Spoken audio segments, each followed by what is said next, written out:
Hello friends, कैसे हो आप सब लोग। उम्मीद करती हूँ कि आप सब लोग अच्छे होंगे। तो हमारी ई और आर ओ की सीरीज चल रही थी, इसी के अंदर आज मैं लेकर आई हूँ आपके लिए नगरीय स्थानीय स्वशासन का इतिहास। ये टॉपिक जो है आपको जो एक्ट पढ़ते हैं राजस्थान नगरपालिका एक्ट 2009, ये पढ़ने से पहले आपको ये टॉपिक पूरा कंप्लीट आना चाहिए। इससे क्या है, आपको पता होगा कि सर्वप्रथम नगरीय प्रशासन की जानकारी कहाँ पर मिलती है, भारत में सबसे पहले नगर निगम की स्थापना कहाँ पर की गई, राजस्थान में प्रथम नगरपालिका कहाँ पर स्थापित की गई और साथ ही में कौन से एक्ट के तहत जो है वर्तमान नगरपालिका अस्तित्व में आ रखी है। तो आप जो है इस क्लास को ज़्यादा से ज़्यादा शेयर कर दीजिएगा, इम्पोर्टेंट सेशन रहने वाला है अपना। और क्लास पसंद आए तो एक लाइक ज़रूर कीजिए और चैनल पे अभी तक नए हो तो चैनल को ज़रूर सब्सक्राइब कर लीजिएगा। तो आज का अपना फर्स्ट पॉइंट है, इसमें सर्वप्रथम नगरीय प्रशासन की जानकारी कहाँ पर मिलती है। तो एग्ज़ाम में पूछे कि सर्वप्रथम नगरीय प्रशासन की जानकारी कहाँ पर मिलती है, तो ये मिलती है जो इंडिका पुस्तक है मेगास्थनीज द्वारा लिखित, इसके अंदर जो है नगरीय प्रशासन की जानकारी मिलती है।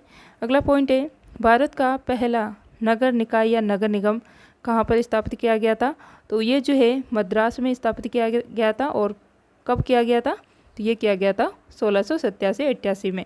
तो आपको सन भी याद रखनी है और कौन सी जगह पे प्रथम स्थापित किया गया था ये भी आपको याद रखना है।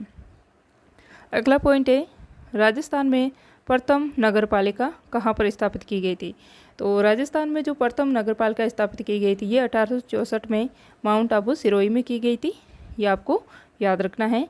और साथ ही में जो निर्वाचित नगरपालिका है, राजस्थान में प्रथम निर्वाचित नगरपालिका है, ये स्थापित की गई थी ब्यावर में। कहाँ पर की गई थी, ब्यावर में, और ये की गई थी 1919 में। ये दोनों क्वेश्चन आपको अच्छे से याद रखने हैं। फिर अगला है कि जो वित्तीय विकेंद्रीकरण है इसका प्रयास किसके द्वारा किया गया था। तो ये पूछे कि एग्ज़ाम में वित्तीय विकेंद्रीकरण का प्रयास किसके द्वारा किया गया था, तो ये जो है लॉर्ड मेयो के द्वारा इसका प्रयास किया गया था 1870 में। अगला पॉइंट है अपना, स्थानीय स्वशासन का प्रस्ताव किसका, स्थानीय स्वशासन का प्रस्ताव जिसमें नगरपालिका और पंचायती राज दोनों सम्मिलित होते हैं, इसका प्रस्ताव जो है किसने रखा था, तो इसका प्रस्ताव जो है लॉर्ड रिपन द्वारा रखा गया था 1882 में। और साथ ही में आपको पता होना चाहिए कि इसी को जो है मैग्ना कार्टा कहा गया था, स्थानीय स्वशासन के प्रस्ताव को। और स्थानीय स्वशासन का जो जनक है ये भी किसे कहा गया है, तो ये कहा गया है लॉर्ड रिपन को। ये सारी बातें आपको इस पॉइंट से याद रखनी है कि स्थानीय स्वशासन का प्रस्ताव किसने रखा था, लॉर्ड रिपन ने रखा था। कब रखा था, 1882 में रखा था। स्थानीय स्वशासन का जनक किसे कहा जाता है, तो ये भी लॉर्ड रिपन को कहा जाता है। और साथ ही में जो मैग्ना कार्टा कहा जाता है आधुनिक, ये किसे कहा जाता है, स्थानीय स्वशासन के प्रस्ताव को। ये चीज़ आपको याद रखनी है। और इसके बाद इम्पोर्टेंट पॉइंट और आता है कि royal commission of decentralization of क्या है, royal commission decentralization Hobhouse के द्वारा जो है इसको स्थापित किया गया था, या इसके द्वारा इसकी अध्यक्षता की गई थी। कौन सा है ये act, royal commission of decentralization. इसकी अध्यक्षता जो है 1907 में होब हाउस द्वारा की गई थी। नाम याद रखना है किसके द्वारा, होब हाउस द्वारा। नेक्स्ट है, फिर इसके बाद पॉइंट आता है, अपन सीक्वेंस वाइज इसमें देख रहे हैं कि कैसे ये नगरपालिका बनकर तैयार हुई थी और कैसे इसका वर्तमान स्वरूप आया। इसके बाद आता है 1919 का एक्ट, जिसे मोंटेग्यू चेम्सफोर्ड एक्ट कहा जाता है। इसके द्वारा जो है हस्तांतरित विषय या अंतरिम विषय, इसके अंदर जो है विधानसभा द्वारा कार्य किया जाता है, ये विषय इसके अंतर्गत आता है। और इसके अलावा जो आरक्षित विषय है ये गवर्नर के अंडर आते थे। तो ये चीज़ आपको याद रखनी है। अगला क्वेश्चन है 1935 का एक्ट। कौन सा एक्ट है, 1935 का एक्ट। इसके द्वारा जो है द्वैध शासन को समाप्त कर दिया गया था। किसको, द्वैध शासन को किस एक्ट के द्वारा समाप्त किया गया था, तो ये किया गया था 1935 के एक्ट द्वारा। इसके बाद जो है प्रांतीय विषय के रूप में राज्य को सौंपा गया था, इसको किसको सौंपा गया था। फिर जो है इसके बाद ये जो एक्ट समाप्त, इस एक्ट के तहत जो द्वैध शासन समाप्त हुआ था, इसके बाद प्रांतीय विषय के रूप में राज्य को इसको सौंप दिया गया था। और इसके बाद जो है 7वीं अनुसूची में राज्य सूची का विषय कर दिया गया। इसे क्या है, 7वीं अनुसूची में राज्य सूची के अंदर इसको सम्मिलित कर दिया गया था। नेक्स्ट है, शुरुआती नगर निगम कहाँ पर स्थापित किए गए थे। तो शुरुआती नगर निगम सबसे पहले तो बना था मद्रास। कौन सा बना था, मद्रास। और इसके बाद जो बन रहा है ये बन रहा है बम्बई और कोलकाता, जो बने थे 1726 में। कब बने थे? 1726 में। और इसके बाद आता है कि आज़ादी के बाद राजस्थान का प्रथम नगर पालिका कौन सी है? तो आज़ादी के बाद जो प्रथम नगर पालिका बनी ये एक्ट था अपना नगर पालिका एक्ट 1951। और इसके बाद पुणे 1959 में पुणे राजस्थान नगर पालिका एक्ट आया 1959, ये बना था। और आज़ादी के बाद बना था 1951 में। और इसके बाद पुणे बना था 1959 में, नगर पालिका एक्ट 1959।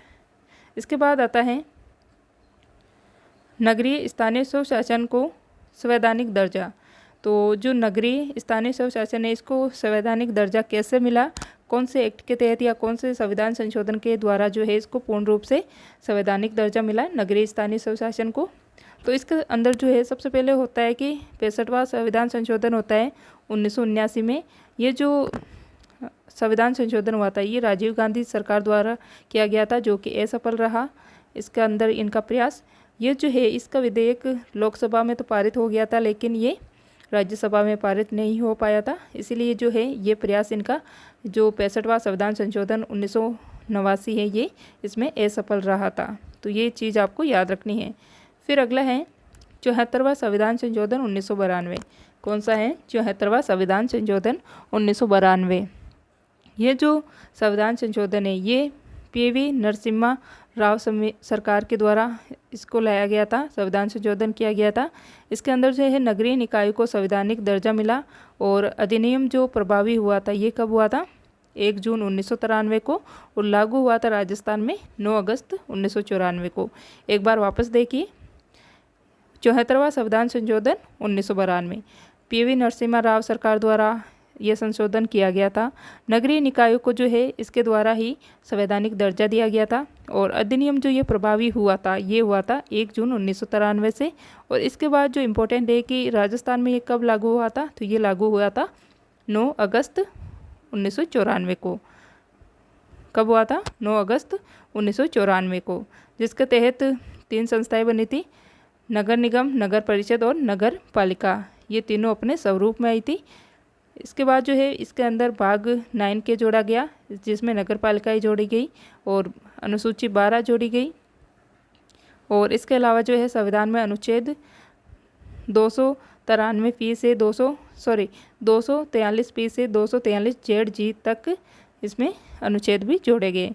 तो इसका जो है आगे और मैं आपको पढ़ाऊँगी। तो आज के लिए बस इतना ही है। तो आपको ये क्लास कैसी लगी है कमेंट करके ज़रूर बताइएगा। और क्लास पसंद आई हो तो लाइक ज़रूर कीजिए। चैनल पे अभी तक नए हो तो चैनल को सब्सक्राइब करके बेल आइकन को प्रेस कर लीजिएगा। वीडियो देखने के लिए थैंक यू।